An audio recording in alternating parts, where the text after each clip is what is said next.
Make yourself more valuable to the marketplace. I'm telling you, you can so dynamically change your income.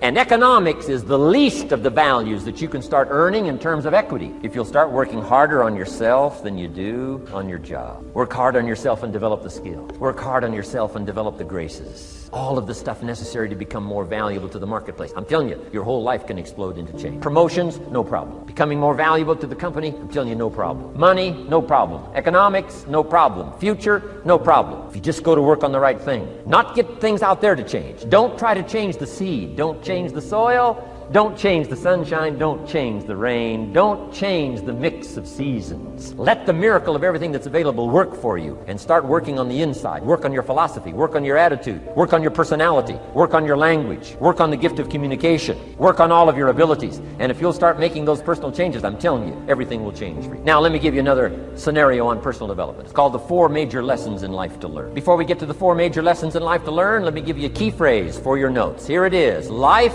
and business is like the seasons. Life and business is like the season. Frank Sinatra sings, life is like the season. Now, here's one of the key phrases that changed my life. Starting at age 25, you can see this whole scenario. Personal development for me began.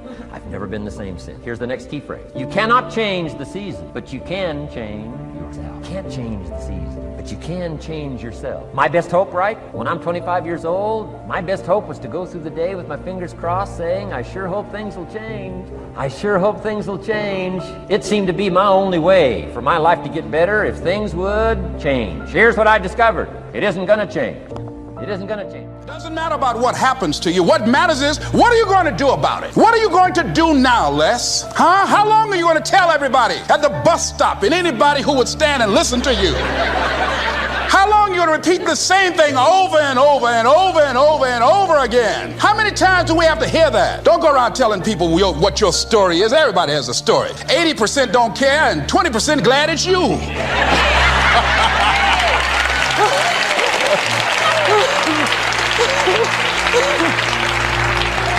They say, I'm glad that didn't happen to me. Sometimes you think you got some problem. You hear somebody else's problem, and if their problem is real bad, it make you feel good. Am I right? All right. So I had to let that go. All of us got stories to tell.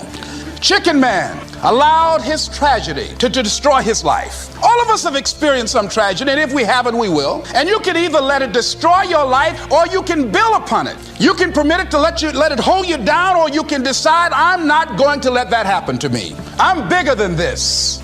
Make a declaration to yourself. Declare all-out war that you're going to get out of this rut. I don't care how good you are. I don't care how talented you are. I don't care how much you work on yourself. There are some times when things aren't going to go right. They just are not going to go right. There are times when anything that can happen will happen. Murphy's Law will be knocking at your door. Why? I don't know why. That's called life.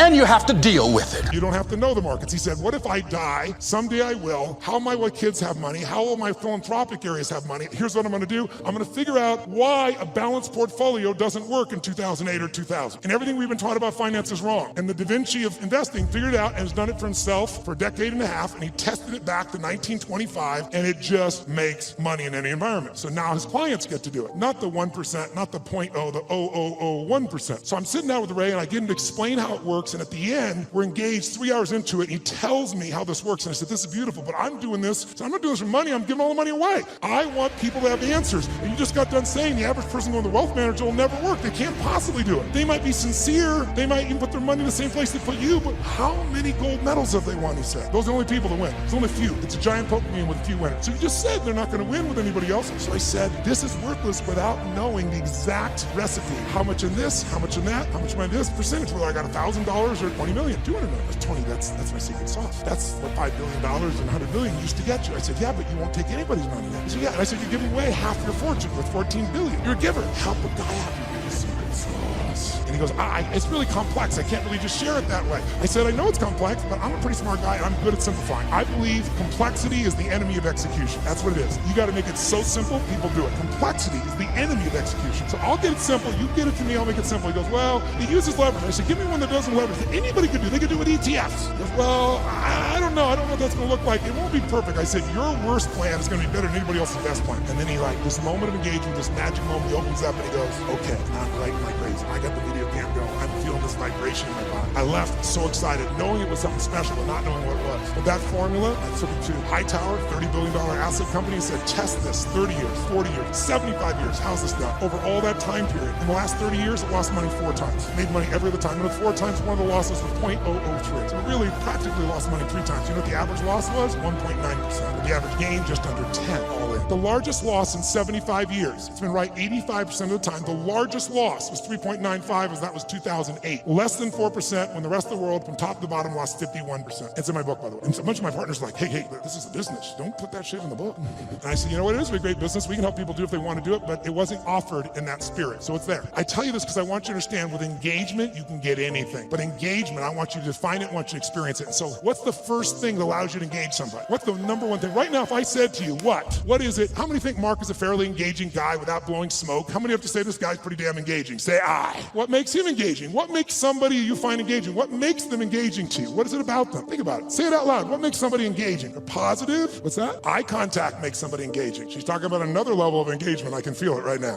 What else creates somebody engaging? Come on. Smile. What else makes them engaging? Energy, passion, talking the truth instead of what you want to hear. Who loves somebody who will tell you the damn truth in the world we do? It's the world, not even reality television is freaking real anymore, right? Raw and real may not sound good, but it sure feels good because you know it's there. Sincerity, when you feel like somebody, how about caring? When you feel like somebody truly cares about you, does that make you engage more, right? What makes something disengaging to you? What makes you disengage with someone? Lying, when you can't trust them. Arrogance, when they try to control you. What disengages you? When they come up to hit on you and they're not even committed, you're like the 12th person and you can feel it. When they're insincere, disengages you. What's that? When the communication or the relationship is one-sided, totally disengages you, doesn't it? Inauthenticity. Whereas authentic does engage you, doesn't it, right? What's that? Yes, when they're on their phone talking to you while they're also doing something else. How many love this experience? And yet we've made it culturally okay, depending upon what generation you're in. Depends on how your mindset is and where you live in the world, I guess, to some extent. But all the things you said are true. When you feel that someone cares about you, is interested in you, is sincere with you, shares the same interests, is trying to accomplish something, if there's that caring, sincerity, mission, passion, is passion something engages you, yes or no? And then disengagement's the opposite. But all of them start with one thing that I want to do right now so we can shift this gear, because you've been sitting way too long and so quietly. You've been so nice, but this passive learning has got to end now. I just did it so it wouldn't feel jolting when we began. Now we can step into the real game.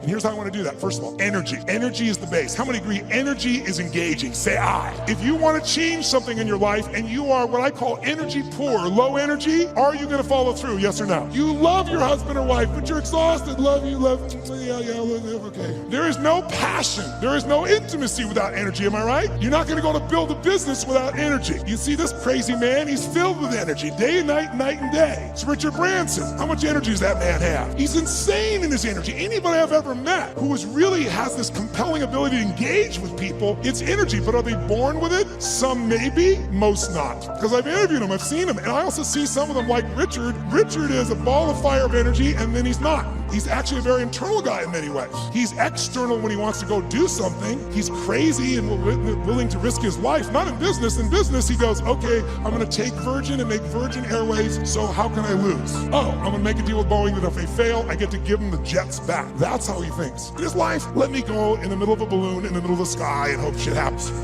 The point is, engaging people have that kind of energy. It doesn't matter who they are, where they are, they have that kind of experience. So what you and I got to do is got to tap that out. So how many of you have had times when you were in the flow, where energy was going through you, like you didn't have to think about it. The right thing was said, the right thing came out of you. Who's been in this place before? Say I. Oh, come on, say I.